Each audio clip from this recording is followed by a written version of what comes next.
Well, hello everyone, and welcome to my channel. The 2024 US presidential election is a mere 2 days away, and well, I just voted. Here's the sticker for proof. And if you're watching this video, you're probably wondering who's gonna win. Well, don't worry, because I got the answer just for you. And as you may or may not have heard, it's all gonna come down to the following 7 states. And no, Texas, Florida, Ohio, Iowa, I've even heard Alaska mentioned by some people, which there's no way in hell. They're not gonna change from party this time around, and neither will New Mexico or Virginia or New Hampshire or even Maine, as I've heard some people suggest. They're gonna stay in the column that they were in 2020, and I know that in the case of Iowa specifically, there was this Seltzer poll that came out today, which showed Harris up 3. To be completely honest, that's a very historically accurate poll, so it did make me rethink this map a little bit. But I am going to stick to my guns because this is the prediction that I've been working on for a week plus. If I am wrong, and that is indicative of a larger trend nationally, well, I'll own it, and we'll revisit the prediction and see where I failed. But this is a prediction that I am going to stick by. Just to explain how this whole thing is going to work, what I'm going to do is I'm going to start with the state that I think is going to be called first on election night, and I'm going to end with the one that's going to be called last in my view. Because what I want to do with this is help you visualize how I think election night itself is going to go. So for example, let's say that I think Georgia is the first state that's going to be called. I would start with Georgia, and let's say that I think Nevada is the last one. I would finish with Nevada. And given how close this race is going to be, as I'll explain shortly, the last state will probably decide the presidency for the next 4 years. So yeah, that's how this whole thing is going to go. So yeah, without any further ado, let's get started. So the first state that I think is going to be called on election night, probably around 11 p.m. to like midnight, sometime around there, is North Carolina. And I think that like the last 2 elections, it will go once again for Donald Trump. And here's why. North Carolina is fundamentally a Republican state. It is a vexing state for the Democrats. They always have tried to flip it at the presidential level as of late. They did once under Obama in 2008, which was obviously a landslide year for them. But in every other presidential election cycle, especially in the Trump era, they've never been able to pull it off. They almost always underperform the polls there. The polls always show them doing better than they actually end up doing. And I just think that that's going to continue this year. North Carolina is a very rural state. They have a large military and veteran population, which, despite all of the controversy surrounding Trump relating to the military and veterans as of late, most polls show that they still remain quite loyal to him electorally. So I think that combined with the fact, with some of the early voting data, which shows that African American turnout both here and in Georgia are going to be lagging at least a little bit compared to 2020. All those things make me think that Trump is going to once again pull it off here. There is some room for growth for Harris in the state. The state has a growing college-educated and suburban population, but I just don't think it's enough in North Carolina specifically to make it flip this year. It could happen in 2028 if those aforementioned trends with the suburbs and college-educated voters continues, but I just don't think it will happen this year. So I think that this year North Carolina stays in the Republican column, which would put Trump at 235 to Kamala Harris's 226 electoral votes. So the next states that I think will be called, there will be 2 actually around the same time that will be called, in my opinion. The time will be probably around the morning time following election night. Probably it could go to like 12 in the afternoon, 1 in the afternoon. And I think there will be 2 states, Wisconsin and Michigan. And I think that they will be incredibly close, like all polls are showing. But I think that Michigan will go for Harris, and I think that Wisconsin will go for Trump.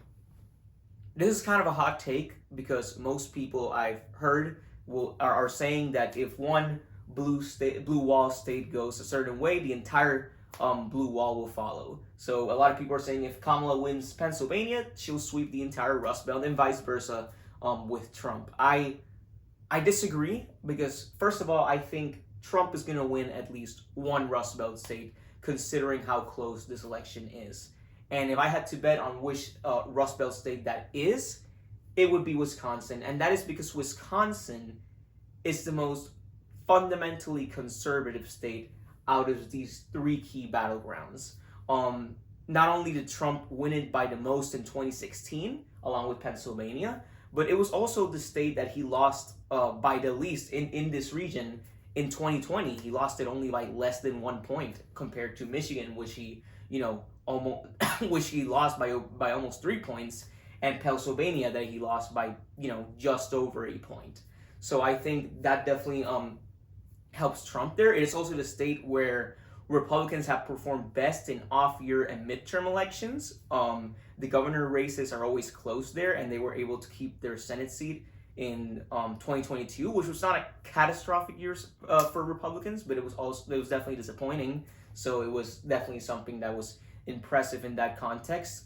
And again, it is similarly to North Carolina, but for different reasons. It is a very rural state. The western part of Wisconsin is very similar to Iowa, which is, why I mentioned that aforementioned Iowa seltzer poll, because if that is true, then it definitely does not bode well for Trump in Wisconsin. But again, this is a prediction I've been sticking to for the last week, so I think that's probably an outlier, and, Iowa is still going to go to Trump by close to double digits, if not double digits, and I think Wisconsin will barely go to him once again this time around because, I don't think Kamala Harris is a candidate that really can appeal to these, more white rural regions in the state. And,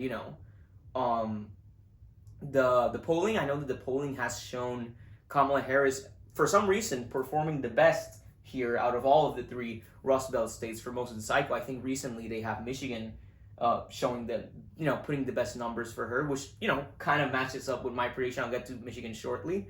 But, something you have to remember is that polls in Wisconsin almost always overestimate the Democrats. Almost always. And right now they show a pure toss-up in this state. So, I don't know. I don't think it's going to be like a underrepresentation of Trump like it was in 2016 or 2020, which was by like 7 to 8 points. I don't think it's going to be like that again. But I do think there's going to be at least a little bit of an underperformance for the Democrats there this time around. And I think that would probably be enough to put Trump over the top there. Also, a problem that Democrats have always faced in the state is lagging turnout in Milwaukee specifically for some reason. And early voting data shows that continuing this year. So that's a problem for them. Another reason why I think Trump will barely pull it out here by a hair. It's not impossible for Kamala to win this state. Dane County specifically has shown some encouraging signs turnout wise for the Dems. And also RFK Jr. is in the ballot here, and I know he already dropped out. He endorsed Trump, but his mere presence on the ballot here, it will take away at least some votes for Trump because you gotta get into the mind of the average voter. If you're a voter there who doesn't like both candidates, and you're not like a super political junkie like me and a lot of you who are watching this video, you'll probably go there and you say, you know what, I don't like either candidate. There's this Kennedy name there. I recognize the Kennedy name. I like JFK from what I've heard. I'll just give that guy the vote because as a form of protest. Again, I don't think it's going to be as bad as if RFK was obviously running. But, there will be at least some protest votes that will be manifested as RFK Jr. votes, even in, after everything that has happened in the last couple of months. So that's something that could siphon away votes from Trump, but I don't think it will be enough because, again, he dropped out. It will probably be less than 1%. And, I just don't think it will be that big of a deal in Wisconsin specifically. Also, the suburbs in Wisconsin have trended to the left, like all of the suburbs across all of the battlegrounds, but they are more conservative. Wow counties are more conservative leaning than other suburban counties in the other battleground stage, which also indicate to me that it's just more beneficial, it's more favorable for Trump. So yeah, I think Wisconsin will go for Trump, but I think Michigan will go for Harris because Michigan is a fundamentally Democratic state. It was the one that Trump won by the least in 2016 when he swept these entire Midwestern battlegrounds. And then it's the one he lost by the most in 2020. Again, like I mentioned, Biden almost won it by 3 points. And again, that doesn't mean that it's not going to be close. It is most definitely going to be close. Obviously, there's the Arab-American voter issue for Kamala relating to the Israel-Gaza war. That's going to be an issue for her. A lot of polls show that Arab-Americans are, not necessarily going for Trump, but going for third-party candidates, which is definitely going to siphon a lot of votes away from her. And as you've seen in the last week, Trump has made a big push to continue that erosion, a lot with that critical demographic for Democrats in the state. So that could be a problem for her. She's also struggling, according to many polls, with union members. A lot of union, like for example, the Teamsters did not endorse her, and polls that have been conducted by these unions of their members show that she's not performing as well as Biden in 2020 or even in 2024 before he dropped out. So I think that's something that could hurt her definitely in these Midwestern battleground states, including Michigan. But Biden won this state by more than 150,000 votes in 2020, if I'm not mistaken. Trump has to make up a lot of ground. And again, this is fundamentally a Democratic state. And the early voting data here, contrary to a lot of battlegrounds, is actually pretty promising for the Democrats. It shows that they're more likely than not to generate the necessary turnout to pull it off here than to pull it off here. More so than in other states. So I think that for that reason, she probably pulls it out by a hair, like Trump in Wisconsin, but by a hair, I think she pulls it out Michigan.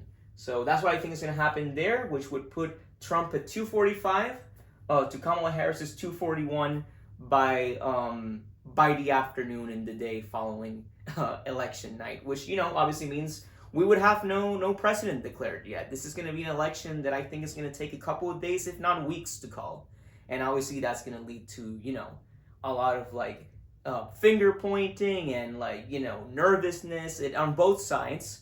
But I mean, given how close this race is, I just think that is the most likely thing. So that is how it's going to look, I think, by that point.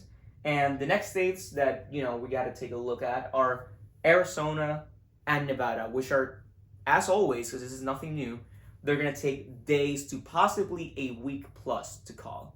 So again, I think we're going to enter that weekend following, election night with the map looking something like this.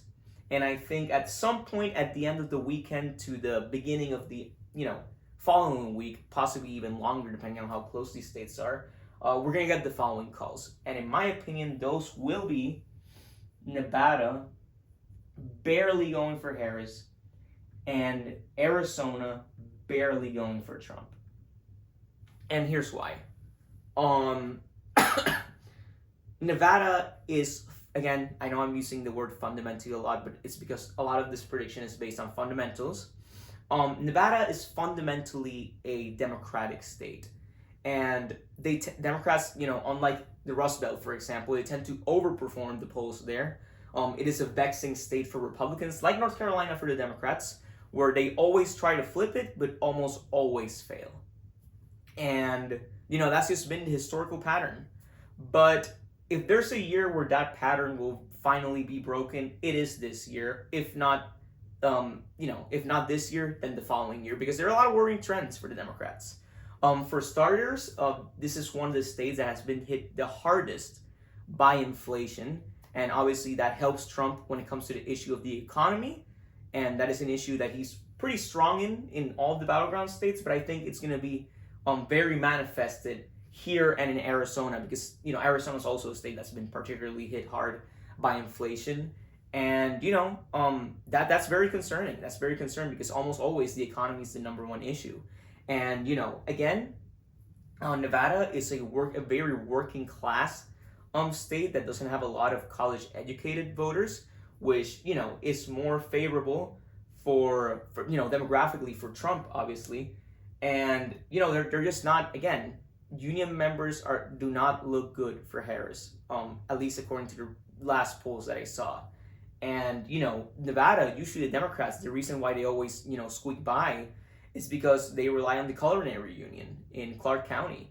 And even the culinary union recently said, if I'm not mistaken, that if the election was held by when they said this statement I'm referring, that Kamala would lose there. And I'm not sure if they will be able to generate necessary turnout and excitement that the Democrats are going to need to pull it out here this year. So that is, and also, and I haven't mentioned it yet, but it's a real thing. Just like I mentioned with African Americans in North Carolina, and how I will mention them when I discuss Georgia, Trump is making some marginal gains with Hispanic voters. I don't know how big they will be. That's why I say marginal, but they're real. They're real because I'm Hispanic and I've seen it with people I know, and I think that will be visible in Nevada and Arizona and Pennsylvania too. I'll get to Pennsylvania later, but I think it will be very visible in these states, and that is something that can help Trump here. So a lot of good signs for Trump, but again, the historical pattern is the Democrats. Oh, by the way, I almost forgot to mention, the early voting data looks catastrophic for the Democrats in Nevada. So honestly, right now, even as I'm talking to you, I'm questioning whether I should just straight up put Nevada for Trump. But the safe bet is that it barely goes to Harris by a few thousand votes. Who knows, even less. But I think the safe bet right now is that it goes for Harris because of the historical patterns. Again, the last few elections, the Democrats always overperformed the polls here. Will that continue this year? I'm not sure. I just explained why I think that's not sure. But that is the safe bet. It kind of reminds me of 2016 when there were clear signs that the Democrats were in trouble in the Rust Belt, but even then, the safe bet was that historical patterns were going to continue, and that Clinton should have pulled it out in these states. I know that was a bad bet in the end, and that she obviously lost all of these 3 key battleground states, but that still was the safe bet at the time. And I think right now, this may be the year that it turns out to be a bad bet, that the Democrats will squeak by in Nevada. But I'm going to take the safe bet and say that Kamala Harris barely pulls it out here. But it's going to be just barely, and if the Republicans don't win it this year, I think there is an excellent chance that they win it in 2028. So yeah, that is Nevada. Arizona is a fundamentally conservative state, but they are a state that don't really like MAGA. There's a lot of old school John McCain type Republicans in this state.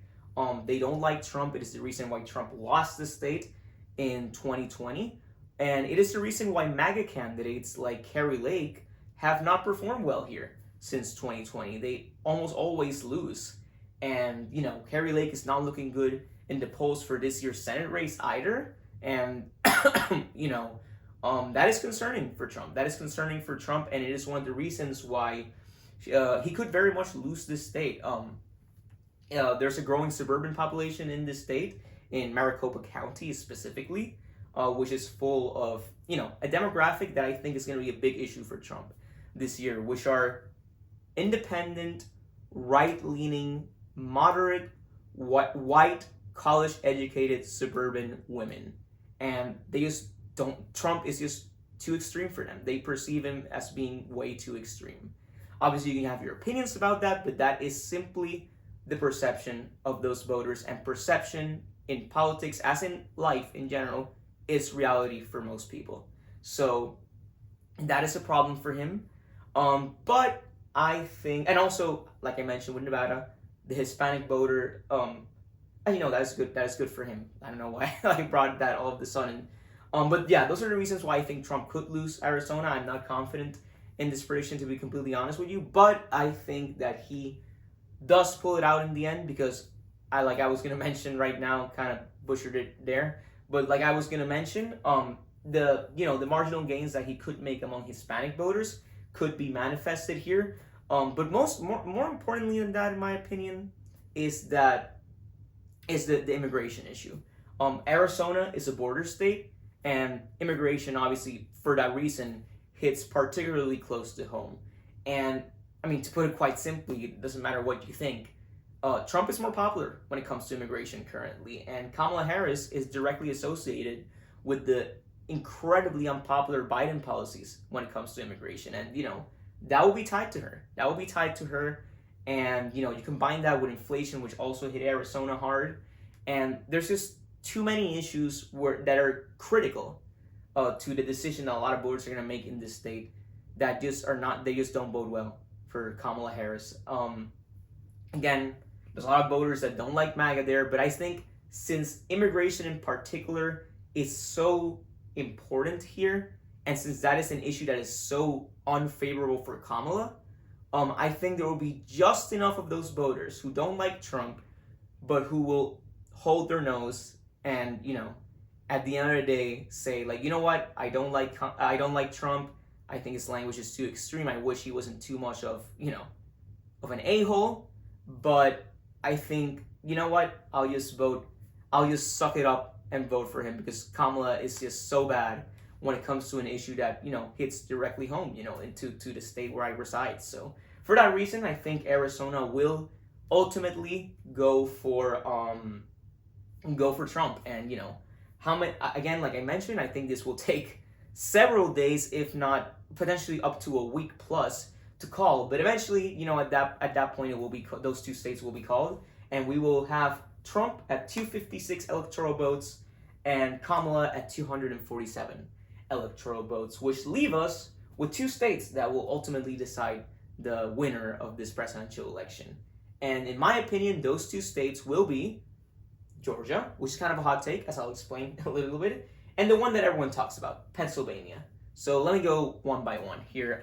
Georgia, again, kind of a hot take, because polls right now show Trump being quite comfortably ahead in the state of Georgia, but I just see a lot of issues for him in this state, to be completely honest. Like in Arizona, there is a growing population of suburban voters that specifically reside around the Atlanta suburbs. And again, those people do not like Trump or MAGA. Actually, in many of those suburbs, the Trump/MAGA brand is kind of toxic. And, again, this is a fundamentally conservative state, which does favor Trump in that regard. But again, in many of these places, conservative is not the same as MAGA, in the eyes of many of these critical suburban voters specifically. And, that is why Trump lost the state in 2020. It is why, David Perdue, a candidate endorsed by Trump, lost his primary against Brian Kemp, who Trump has relentlessly attacked since 2020. And it is the reason why Herschel Walker, a Trump-endorsed candidate, lost a winnable Senate race in 2022, which, was supposed to be a red wave year. It ultimately did not result to be that, but that's what it should have been. And, MAGA is not that popular in Georgia. The ones that are really popular are more normie conservatives, like Brian Kemp, who won his re-election in a landslide and who has, just incredible approval ratings across the board. But, for that reason, I think this state is going to be much closer than people expect. Again, the independent, right-leaning, moderate, white, college-educated, suburban woman. I think that is, I know that is a reliable voting bloc, and they are going to turn out in big numbers. They're going to turn out in big numbers, and that is going to keep states like Arizona and Georgia, like I'm discussing right now, much closer than I think the polls currently show. And it is the reason why, I'm not confident about a Trump victory in this state. And, unlike Arizona, there's not one specific issue like immigration that I think I'm confident will ultimately put Trump over the top there. It doesn't mean he's going to lose for sure to state. Like I mentioned, the polls do look good for him, and the polls are not completely meaningless.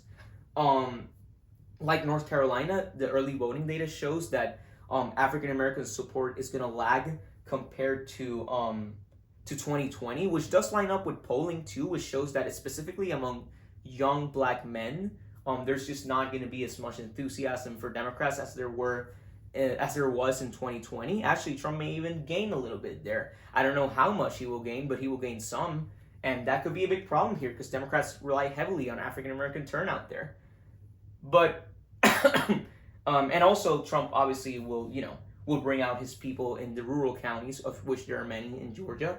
But man, it's those Atlanta suburbs, man. It's those Atlanta suburbs, and which there's just if Kamala Harris was not gaining in the suburbs and it was just Trump gaining from some more working class / rural voters that he lost in 2020 that Biden had a little bit more appeal to, then I would say Trump was easily the favorite. But the problem that Trump has in the suburbs leaves Harris with a lot of room for growth that could make her much more competitive than people might expect in states like Georgia, which is why I think this state is just a pure toss-up. It's a pure toss-up. I would not be surprised if either candidate won it.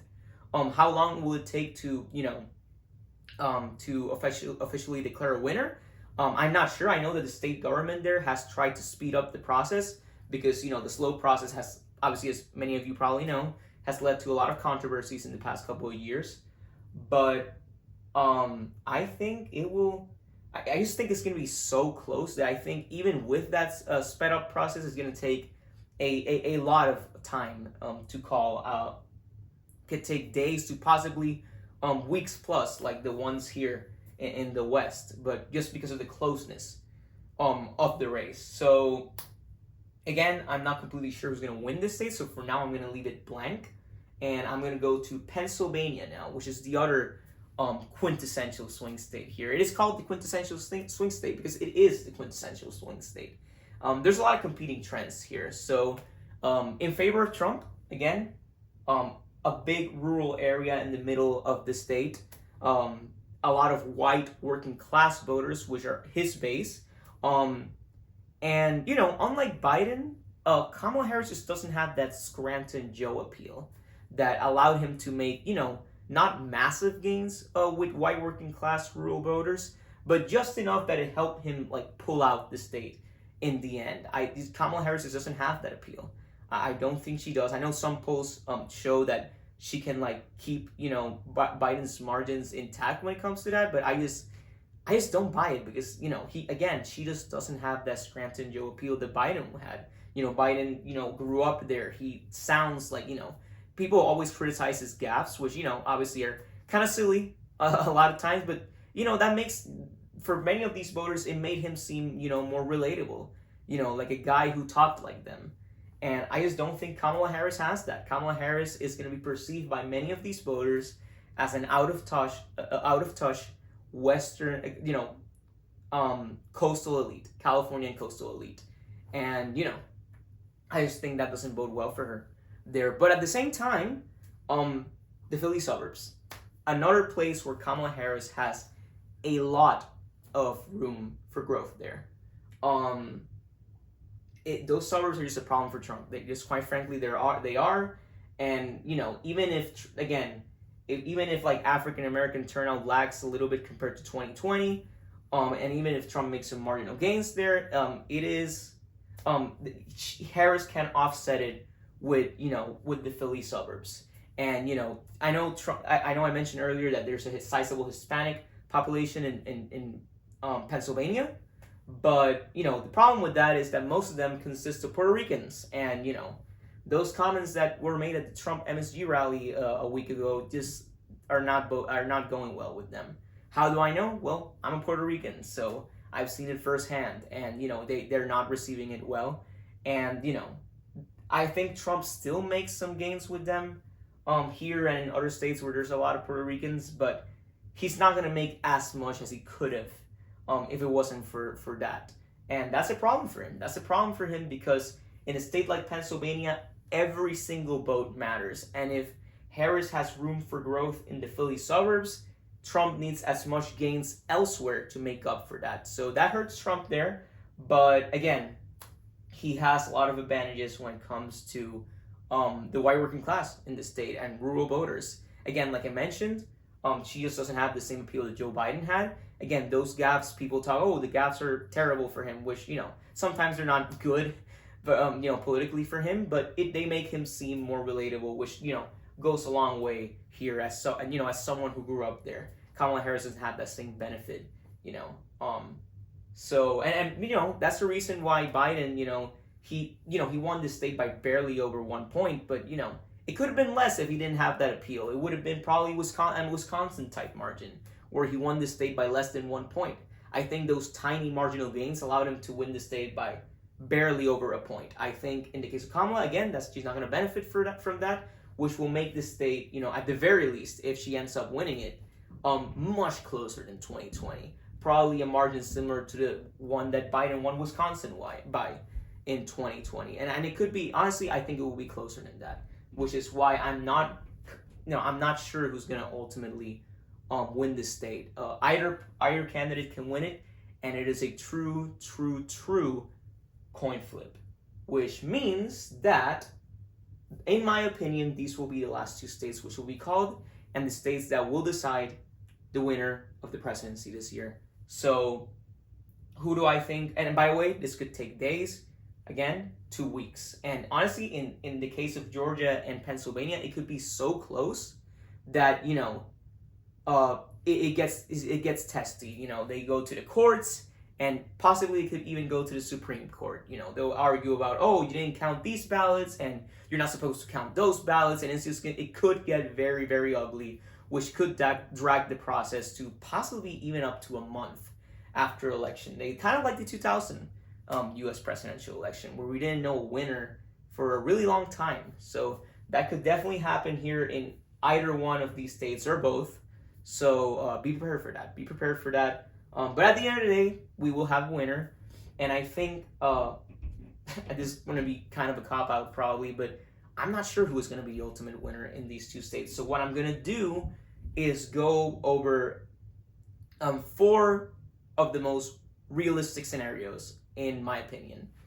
With the first one being a Kamala Harris victory in both Pennsylvania and Georgia.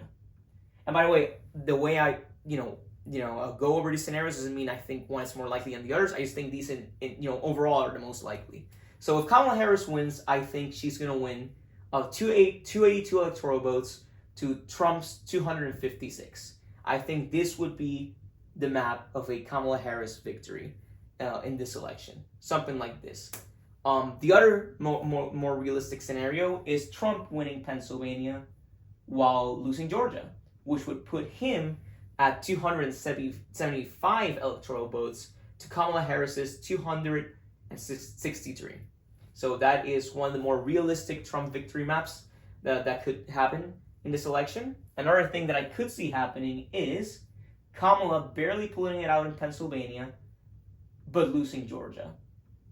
And, that would be the simplest path, actually, for Trump to win this election, because these were Wisconsin, Arizona, and Georgia. They were the 3 closest states in 2020, which would, if he manages to flip all 3 of them, would put him at 272 electoral votes to Kamala Harris's 266. So a map like this, I think, is very realistic. And obviously, there's a scenario where Trump wins both Pennsylvania and Georgia, which would put him at 291 electoral votes to Kamala Harris's 247. So, yeah, I think if you think about it in the sense that Trump has 3 maps that favor him while Kamala has 1, you could kind of say that Trump is a very, very, very, very slight favorite in this election. But for me, it's just 50-50. I really can't call either candidate a favorite, because Kamala Harris can easily win this thing, again, with the map I showed you of her carrying both Pennsylvania and Georgia. So I think this can easily happen. Kamala Harris has an excellent chance of being president, and so does Trump. So I think one of those 4 maps that I just showed you will ultimately be the map of this election. Also, some additional details that I'd be remiss if I didn't bring up. when it comes to the big women turnout that I expect there to be in this election, aside from Trump's rhetoric, like I mentioned, I think that the Dobbs decision is once again going to be a big motivator. And, ever since Roe v. Wade was overturned in 2022, that has been something that has hurt Republicans not only in 2022, but also in a number of off-year elections as well. And I think that's going to continue to be a factor because that is something that, a lot of women, particularly college-educated suburban women, really care about. And I think it's going to motivate them to turn out in big numbers, which, I mean, there's no other way of putting it that is just going to hurt Trump. And I think that's going to continue to hurt Republicans for as long as there is not a resolution at the national level in Congress. So that is definitely something that you should watch. I think that this, is related to something else I want to mention. I think the gender gap is going to be wide and a big deal in this election, and to offset this big turnout that I expect among women, and potentially big swings among women too, towards the left, towards Harris. Trump is going to have to bring out low propensity voters, particularly young men. And, they're less reliable of a voting bloc, which is kind of concerning for him, in my opinion. But, Trump has shown an ability to bring out low propensity voters in the past, particularly in 2016 and even 2020 when he overperformed the polls in that election too. So, definitely something to keep an eye on. In Georgia, I think that the Georgia State Election Board could play a factor in further delaying the results that I already expect to take a while to determine. How much of an impact they will actually have on the final result, I don't know, because the courts have already struck down a number of their initiatives, like the hand counting of paper ballots on election day that would have delayed the results for quite a bit. So I don't know. Again, I don't know how impactful they'll be, but if the state is as close as I expect it to be, there could be a lot of litigation, that they begin, and it could go all the way to the Supreme Court, which would obviously delay the results. In Wisconsin, another factor why I think Trump is more favored there than in the other two Rust Belt states is because the state is less diverse. I already mentioned that it was more rural.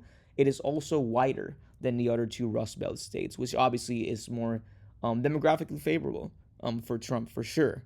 And in North Carolina, this is the final additional detail I wanted to bring up. Obviously, the governor's race is not going good. It's not going well for Republicans. And, there's a lot of Republicans who fear that Mark Robinson's tanking campaign may tank Trump's numbers there. And I think it definitely could, make the margin a little bit closer than he'd like it to be in terms of, Trump's margin of victory. But I still think he will pull it out there in the end because, North Carolina has a history of ticket splitting. And I don't think that will change in this election cycle. So, there's some additional details that I wanted to bring up. And, So, that's my prediction or predictions in plural. That's what I something along those lines is what I think will ultimately happen. So that is pretty much it. If you enjoyed the video, please leave a like on the video. I would greatly appreciate it. Please subscribe to the channel. I'm gonna try to make more videos like this. I really like talking about politics. I like talking about philosophy, global events, even just about life. I'm Gen Z. I want to start making videos of like advice for fellow Gen Zers out there, Zoomers. I want to just talk about a whole bunch of stuff. Honestly, I want to talk about a whole bunch of stuff. And if you're interested in anything that I just said, feel more than free to subscribe. I'm gonna be making more content, and I would greatly appreciate it. Also follow me on X because I am gonna be sharing a lot of my insights when it comes to all of that stuff there. And that's pretty much it. Thank you for watching, and I will catch you all in the next time.